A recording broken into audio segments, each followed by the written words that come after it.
Hello everyone, welcome to my YouTube channel CBSE Warrior. आज हम करेंगे जो हमारे अविकारी शब्द चल रहा था क्रिया विशेषण, उसका पार्ट 2।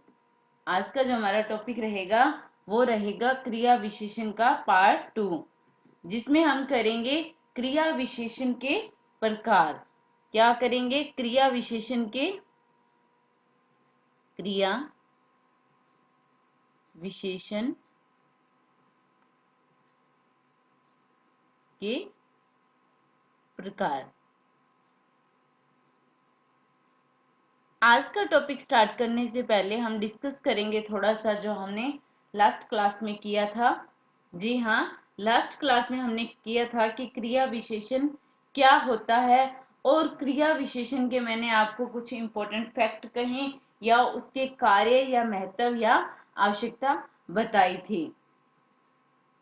कौन कौन सी बताई थी? जिसमें हमने ये बताया था कि जो क्रिया, यह जो है ये क्रिया की ये स्वीकृति बताते हैं, निषेधता बताते हैं, क्रिया की निश्चितता या अनिश्चितता, या इसकी मात्रा कह दें, हम स्थान कह दें, समय कह दें, तरीका कह दें, ये सब चीजें उसके अंदर हमने डिस्कस की थी। तो आज हम कर रहे हैं क्रिया विशेषण के प्रकार। क्रिया विशेषण के प्रकार कितने होते हैं? 4। कितने होते हैं? 4 प्रकार होते हैं। कौन कौन से होते हैं? एक तो होता है, उसमें पहला होता है कालवाचक। कालवाचक क्रिया विशेषण। और दूसरा है स्थानवाचक क्रिया विशेषण। तीसरा इसके अंदर आता है परिमाणवाचक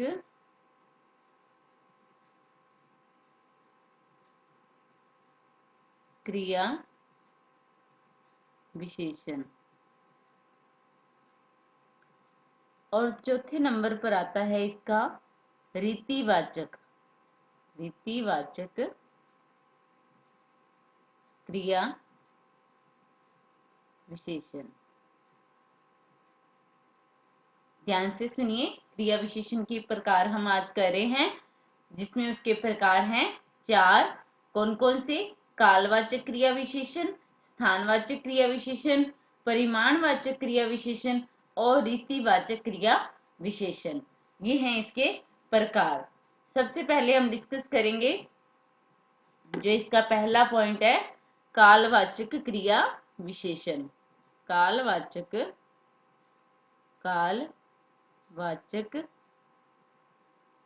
क्रिया विशेषण। क्या होता है काल? काल का मतलब क्या होता है? समय। क्या होता है? समय। और वाच्य का मैंने बताया था आपको, बताने वाला, समय बताने वाला। देखिए, मैंने आपको बताया था कि हिंदी में बहुत से शब्द कहीं ऐसे हैं जिन्हें देखकर ही हमें उनके अर्थ का जो है पता लग जाता है। लेकिन अर्थ अगर पता लग गया है ना, तो हमें इसकी डेफिनेशन याद करने की जरूरत नहीं पड़ेगी। इसीलिए मैं आपको कहती हूँ, आप रटने पे जोर मत दीजिएगा। मैं जो आपको करा रही हूँ, सिर्फ आप वैसे की वैसे ही करिए, आपका कॉन्सेप्ट बहुत अच्छे से क्लियर होगा। और प्लीज जिन्होंने इस चैनल को सब्सक्राइब नहीं किया है, प्लीज वो चैनल को सब्सक्राइब कीजिए और उसे अपने फ्रेंड सर्कल में भी शेयर कीजिए। अब बात आती है क्रिया का, जो हमने पहला प्रकार स्टार्ट किया है, कालवाचक क्रिया विशेषण। कालवाचक क्रिया विशेषण। काल का अर्थ होता है समय, वाच्य का बताने वाला, समय बताने वाला, कि क्रिया के होने का समय बताने वाले। डेफिनेशन क्या होगी इसकी? क्रिया के होने का समय बताने वाले क्रिया विशेषणों को क्रिया विशेषणों को कालवाचक क्रिया विशेषण कहते हैं। यहां तक बात समझ में आ गई। जैसे मैंने आपको बताया था कि काल का जो अर्थ होता है वो होता है समय और वाचक होता है बताने वाला। तो इसकी डेफिनेशन क्या बनी कि जो क्रिया का समय बताते हैं क्रिया विशेषण, वही कालवाचक क्रिया विशेषण कहलाते हैं। फॉर एग्जाम्पल जैसे मैंने लिखा कि राम आज आएगा, राम आज आएगा। देखिए अब राम तो है, इसमें कौन है? कर्ता। और आएगा कौन है? क्रिया। आएगा क्रिया। और ये जो आज, ये क्या बता रहा है हमें? समय बता रहा है। क्या बता रहा है? समय बता रहा है। तो ये क्या हुई? कालवाचक क्रिया विशेषण। कौन सा है? कालवाचक क्रिया विशेषण। जो समय का बोध कराए, समय बताए, उसे हम क्या कहेंगे? कालवाचक क्रिया विशेषण। जैसे मैं अब लिख रही हूं सेकंड एग्जाम्पल कि तुम अब जा सकते हो, तुम अब जा सकते हो। तो देखिए ये जो इसमें अब है, ये क्या हमें बता रहा है? ये बता रहा है हमें समय। क्या बता रहा है?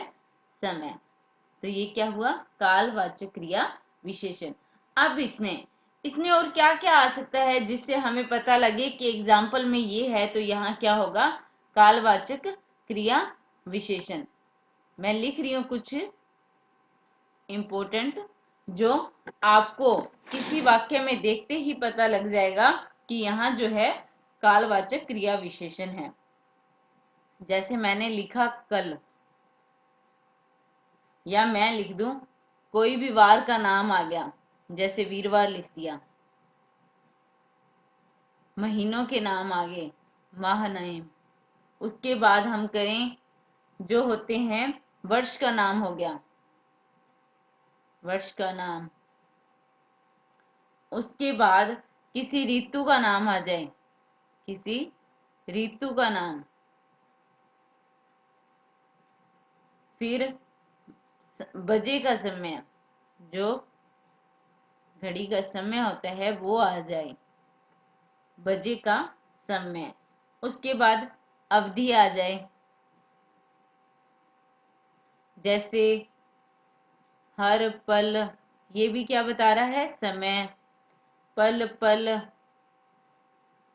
कभी, अभी, परसों, पहले। ये कुछ ऐसे हैं, अक्सर, बाद में, या हम ये कह सकते हैं नित्य, तुरंत, कई बार। जो जिस वाक्य में हमें क्या है? समय। जो जिस वाक्य में हमें समय बताए वो क्या होंगे? वो होंगे कालवाचक क्रिया विशेषण। कौन से होंगे? कालवाचक क्रिया विशेषण।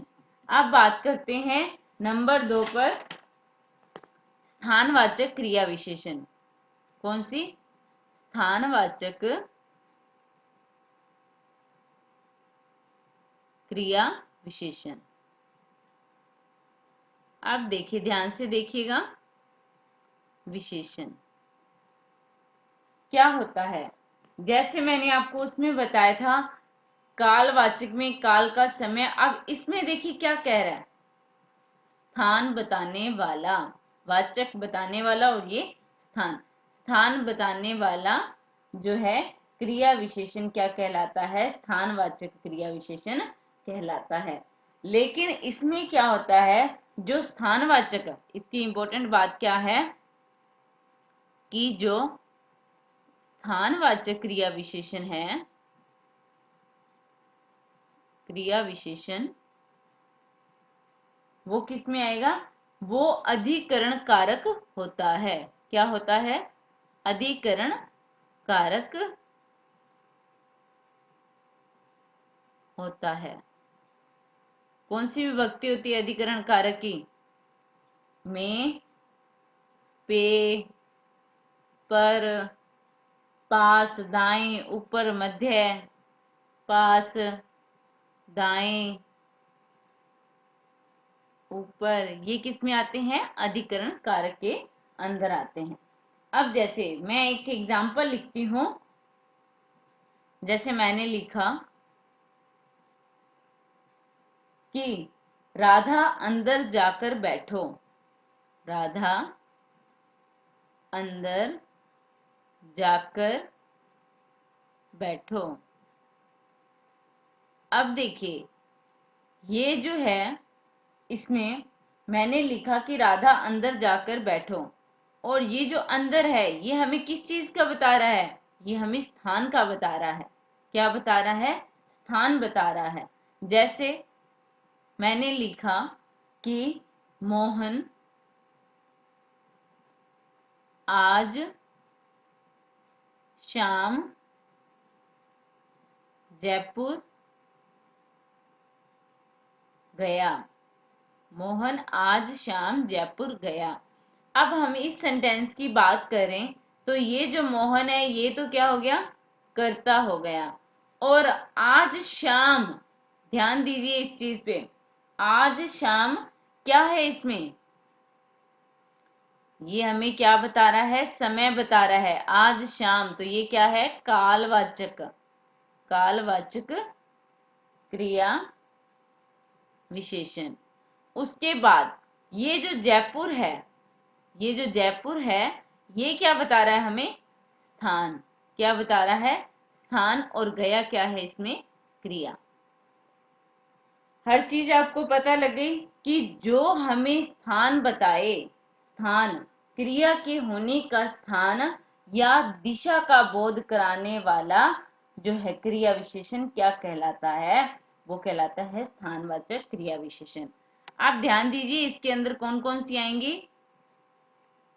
इसके अंदर जैसे इधर, उधर, दाएं, बाएं, क्योंकि ये जो स्थान है ये किसके, इसमें क्या होता है? दिशा का भी बोध होता है। स्थान और दिशा का जो है होने का, स्थान और दिशा का बोध कराने वाले जो क्रिया विशेषण होते हैं वो किसके अंदर आते हैं? वो आते हैं स्थानवाचक क्रिया विशेषण के अंदर आते हैं। जैसे मैं यहाँ पे लिख देती हूँ स्थान और दिशा का। अब दाएं बाएं हो गया, ठीक है। उसके बाद जहां कहाँ, दूर है, दूर हो गया, पास हो गया, अंदर हो गया,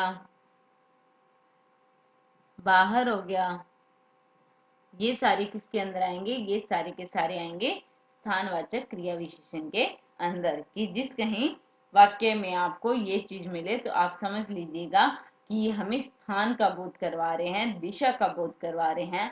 तो यहाँ पर क्या होगा? स्थानवाचक क्रिया विशेषण होगा। अब नेक्स्ट बात करते हैं नंबर 3 पर। कौन सा है?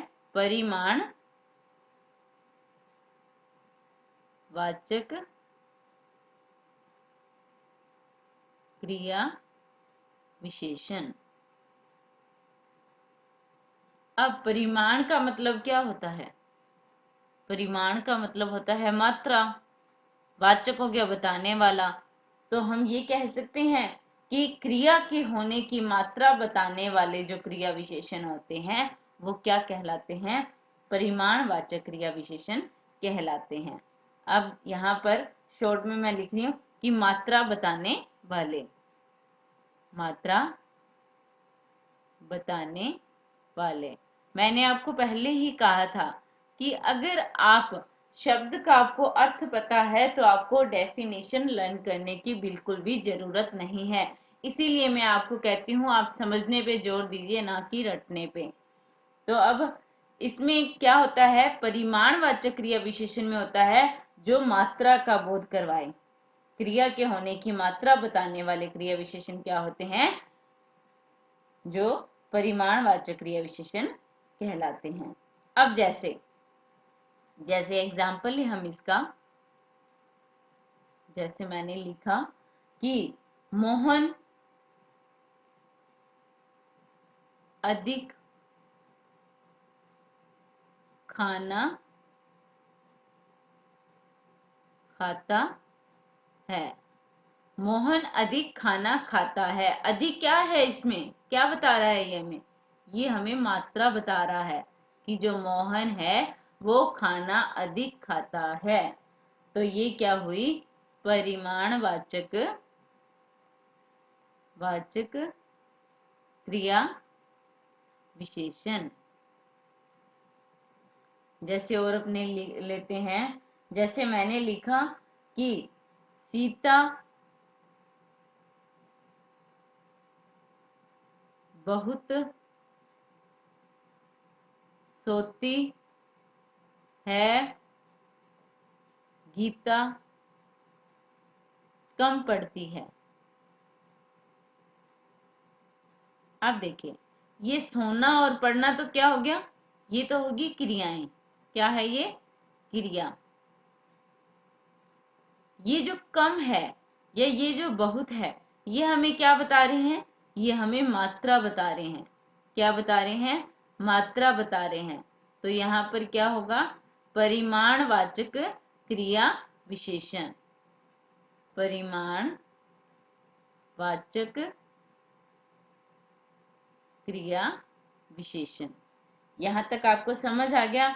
अब इसके अंदर और क्या क्या आ सकता है, किसी वाक्य में किस तरह के शब्द आ सकते हैं जिससे आपको पता लगे।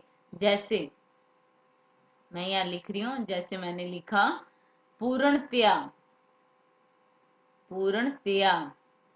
या मैंने लिख दिया कुछ, या इतना उतना,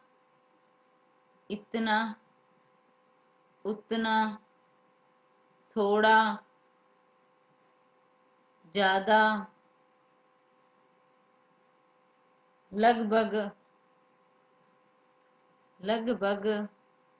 बड़ा, भारी, हल्का। ये किसके अंदर आएंगे, ये सारे के सारे आएंगे परिमाणवाचक विशेषण के अंदर आएंगे। अब नेक्स्ट बात आती है, इसके जो चौथा प्रकार है वो कौन सा है, रीतिवाचक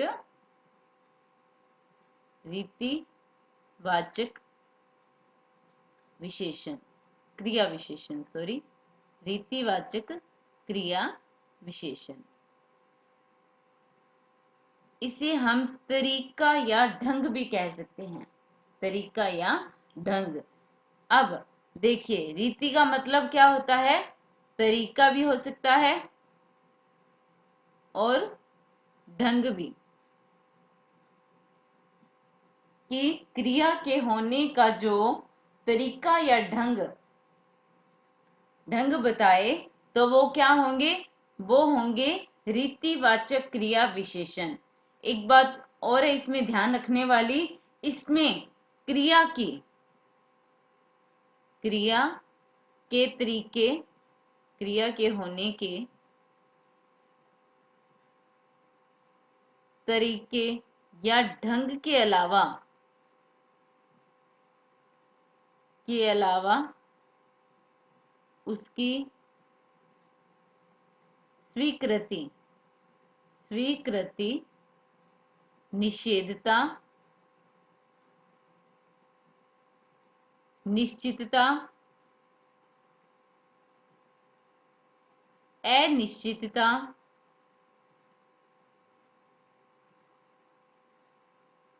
ये जो है, ये भी इसमें क्या होता है, इनका भी बोध कराते हैं।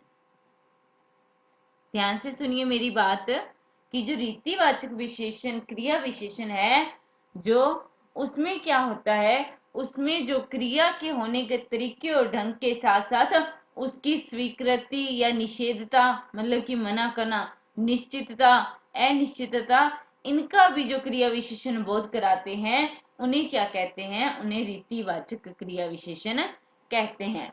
अब देखिए इसके अंदर वाक्य में कौन कौन से शब्द आएंगे, कौन कौन से शब्द आएंगे, जैसे झूठ, धीरे,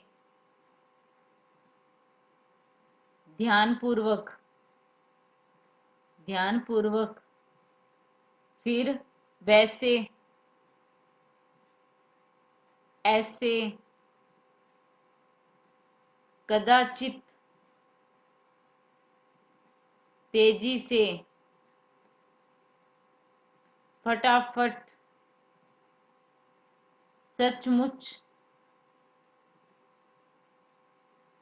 या हम कह दें ठीक कह दें, अवश्य कह दें, तेज कह दें, ये एक ऐसे शब्द हैं जो वाक्य में होते हैं। तो ये किसका बोध कराते हैं, ये रीतिवाचक क्रिया विशेषण का बोध कराते हैं। जैसे मैंने लिख दिया, जैसे मैंने लिखा कि जो है शेर धीरे धीरे आगे बढ़ता है, शेर धीरे धीरे आगे बढ़ता है। अब देखिए ये जो धीरे धीरे है ये क्या है, इसमें ये रीतिवाचक क्रिया विशेषण है। क्या है, रीतिवाचक, ये ढंग बता रहा है किस ढंग से वो आगे बढ़ रहा है, वो धीरे धीरे आगे बढ़ रहा है। तरीका कौन सा ले रहा है, तेज का नहीं ले रहा, वो धीरे धीरे चलने वाला तरीका यूज कर रहा है। अब जैसे मैंने सेकंड एग्जांपल लिखा, जैसे इसमें सेकंड एग्जांपल लिख रही हूं मैं, जैसे वह फटाफट खाता है, वह फटाफट खाता है। कैसे खाता है वो, उसका खाने का तरीका कौन सा है, फटाफट खाता है। तो ये यहाँ पर क्या है, ये है रीतिवाचक क्रिया विशेषण, रीतिवाचक क्रिया विशेषण। अब मैं आपको इनसे रिलेटेड कुछ क्वेश्चन देती हूँ, जो करने के बाद जो है हमारा ये टॉपिक बिल्कुल ही क्लियर हो जाएगा, बिल्कुल ही क्लियर हो जाएगा। जैसे मैंने पहला क्वेश्चन लिख रही हूं मैं, जैसे मैंने लिखा, अब मैं जो लिख रही हूं उसमें हमें क्या बताना है, असंगत विकल्प, असंगत विकल्प बताना है। पहला क्वेश्चन हमारा यही है, जिसमें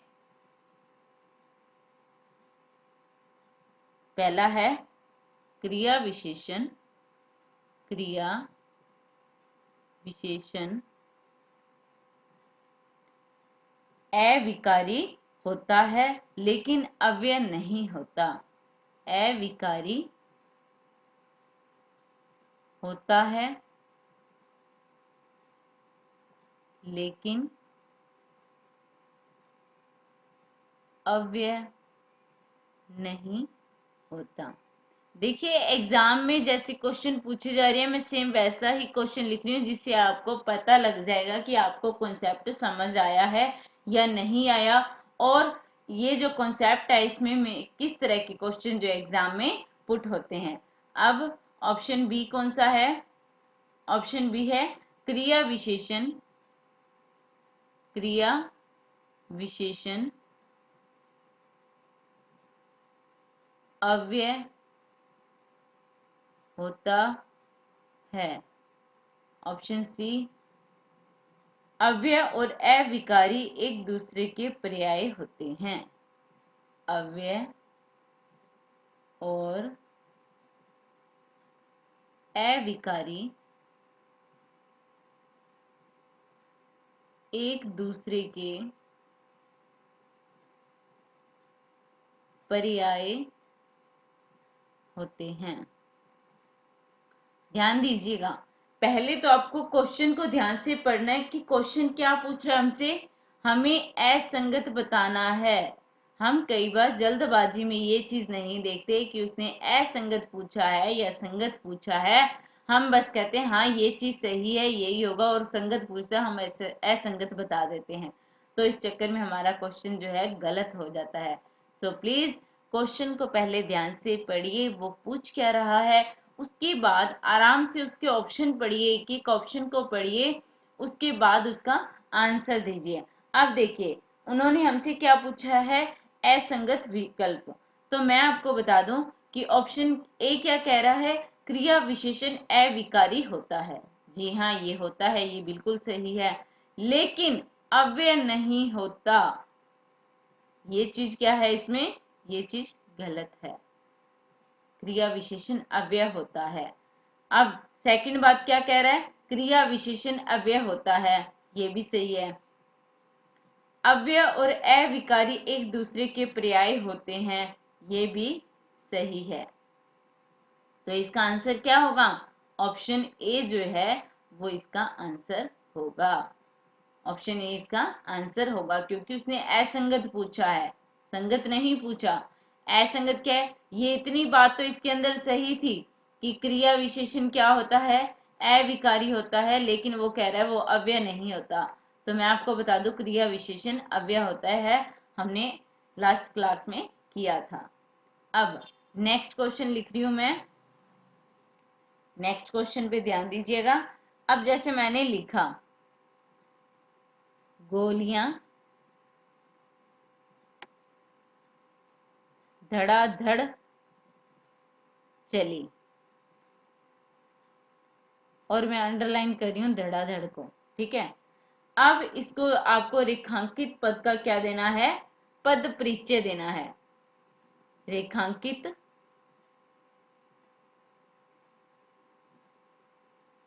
पद का पद परिचय, परिचय दीजिए।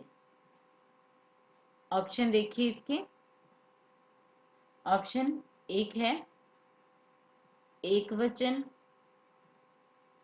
उसके बाद क्रिया विशेषण, और है स्त्रीलिंग, स्त्रीलिंग। दूसरा ऑप्शन क्या कह रहा है, बहुवचन, क्रिया विशेषण और स्त्रीलिंग। तीसरा क्या कह रहा है, बहुवचन,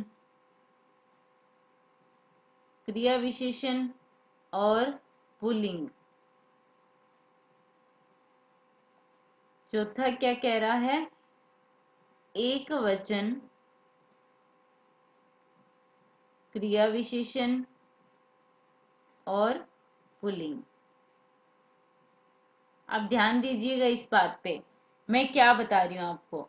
एक तो ये क्या है, तरीका बता रहा है, तो ये धड़ाधड़ क्या है, रीतिवाचक विशेषण। क्या है, रीतिवाचक विशेषण।